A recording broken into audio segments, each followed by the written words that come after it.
Ya,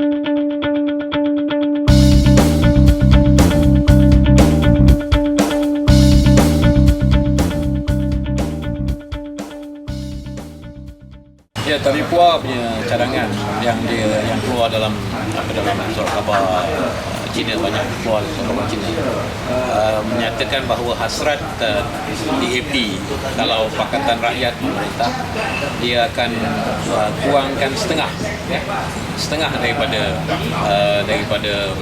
pekerja dan kaki tangan awam.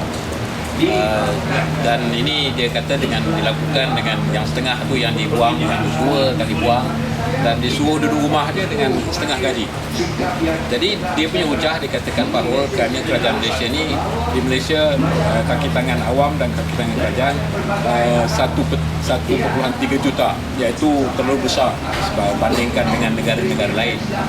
Jadi kalau dia nak kurangkan setengah, soalnya kalau dikurangkan, adakah dia akan kurangkan polis setengah? Jadi apa kesannya pula kalau polis dikurang setengah? Sedangkan pihak dia juga yang menuntut supaya ada lebih baik keadaan keselamatan, dan mesti ada kawalan dan tingkatkan suasana keselamatan dalam negara kita. Lepas tu kalau dia kurangkan juga guru-guru setengah, jadi macam mana pula dengan sekolah, kan? Adakah nanti murid-murid kita akan kena pergi ke sekolah swasta dan sebagainya? Jadi dan dia nak kurangkan setengah juga askar, nak kurangkan setengah juga hospital dan doktor. Jadi penghabisan saya nampak bahawa apa yang dicadangkan ini lagi membawa kepada huru-hara dalam negara daripada membaiki keadaan yang dilakukan oleh kerajaan hari dan pada masa-masa yang lampau, ialah untuk menswastakan perkhidmatan kerajaan yang boleh dilaksanakan oleh sektor swasta. Dengan sendirinya umpamanya apabila LNN, umpamanya Lembaga Elektrik Negara, menjadi TNB. Jadi TNB tak bekerja, kaki tangan TNB tak lagi menjadi pegawai kaki tangan awam. Mereka menjadi anggota ataupun pekerja swasta, syarikat swasta. Jadi memang sudah pun kerajaan melakukan pengurangan bilangan penjawat awam ini, pentadbiran awam, dengan cara yang berhemah, dengan menswastakan kerja-kerja yang boleh dilaksanakan oleh pihak swasta. Namun demikian tak adalah adanya orang kehilangan pekerjaan dan sebagainya, kerana pihak yang menswastakan perkhidmatan itu seperti TMB, seperti Telekom, TM, Telekom menjadi TM, dan POS pun akhirnya akan menjadi sebuah syarikat swasta. Tidak, pekerja-pekerja dan kaki tangan di dalam sektor badan ini menjadi anggota sektor swasta. Jadi sebenarnya memang sudah pun proses ini dilaksanakan. Tetapi yang pokok saya rasa bukan tuduhan kepada yang kita harus tengok, bukan tuduhan kepada kerajaan besar.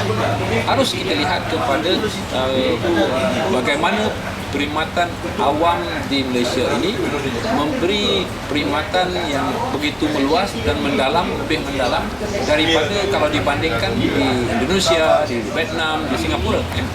Contohnya, kalau di Indonesia seseorang rakyat Indonesia pergi ke hospital, dia akan mendapat bantuan daripada rawatan daripada doktor. Tetapi bila dia nak beli ubat, dia kena pergi beli ke apotek untuk beli ubat. Malahan sistem perkhidmatan kesihatan di Malaysia begitu lebih luas dan lengkap daripada itu kalau bandingkan dengan Indonesia, kerana ubat pun dibekalkan oleh pihak hospital. Jadi bermakna kalau kita tengok dari segi itu, tentulah dari segi perkhidmatan awam di peringkat Kementerian Kesihatan dan juga jabatan-jabatan kesihatan hospital semuanya. Bandingkan dengan Malaysia, kita tentu lebih ramai secara per kapita, ya. Tetapi ianya ramai kerana kita kerajaan memberi perkhidmatan kesihatan yang lebih menyeluruh kalau bandingkan dengan Indonesia, bandingkan dengan Vietnam, bandingkan dengan Singapura. Jadi sebab itu kita harus jangan melihat hanya kepada soal bilangan per kapita. Kita mempunyai kadar kaki tangan awam dengan per kapita lebih tinggi daripada Indonesia atau lebih tinggi daripada Vietnam. Kita harus tengok apakah perkhidmatan yang diberikan oleh kerajaan di Malaysia, bandingkan dengan Indonesia, bandingkan dengan Vietnam, bandingkan dengan Singapura. Saya percaya bahawa kita akan melihat bahawa lebih banyak perkhidmatan yang diberikan secara per kapita kepada rakyat di negara ini. Jadi bermakna bahawa bilangan atau kadar per kapita itu bukan menunjukkan kita ni mempunyai satu kerajaan yang terlalu besar, ya.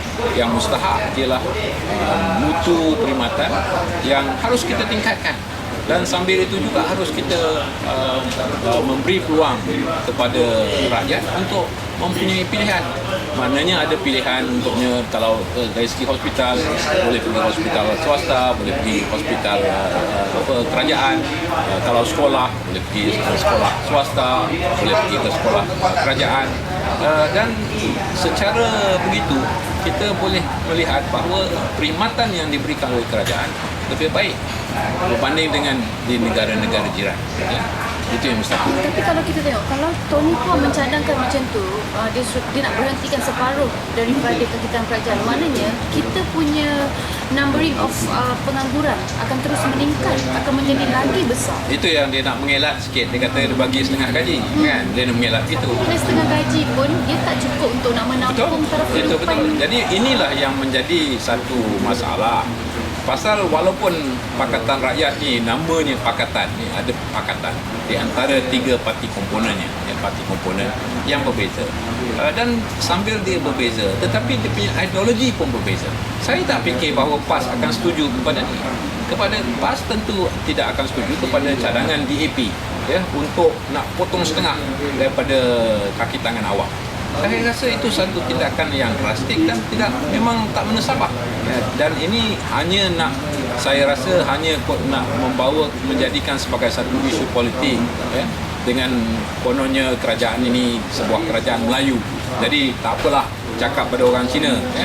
Pasal Tony Puan cakap pada orang Cina, kita potong kerajaan Melayu setengah.